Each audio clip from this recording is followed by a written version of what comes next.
Une affaire illustre le degré de barbarie de ces jeunes tueurs et de leurs donneurs d'ordre. Le 29 décembre 2020, à 30 km de Marseille, une disqueuse et des traces de sang sont découvertes dans une rue pavillonnaire. À quelques kilomètres de là, 2 voitures sont retrouvées brûlées. À l'intérieur, 3 corps carbonisés.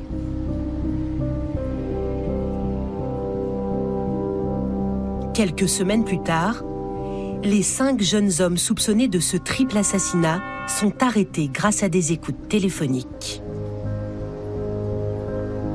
Lors de ces conversations interceptées dans une voiture, un des tueurs présumés, surnommé le Boucher, raconte la façon dont il a découpé une des victimes, puis brûlé le corps.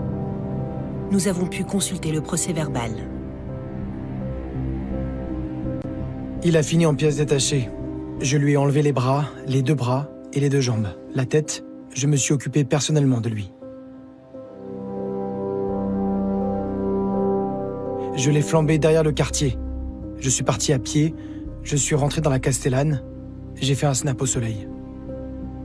Je puais le samplon 95 de la tête aux pieds.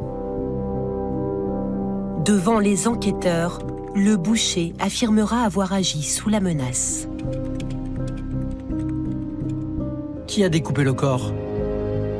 C'est moi, sous les ordres d'une personne qui était habillée tout en noir et qui me menaçait.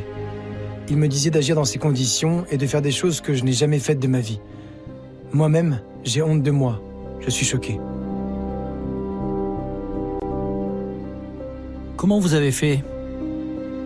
Le tueur à gages donne des détails glaçants. Il m'a dit de prendre la hache, de commencer par l'épaulette.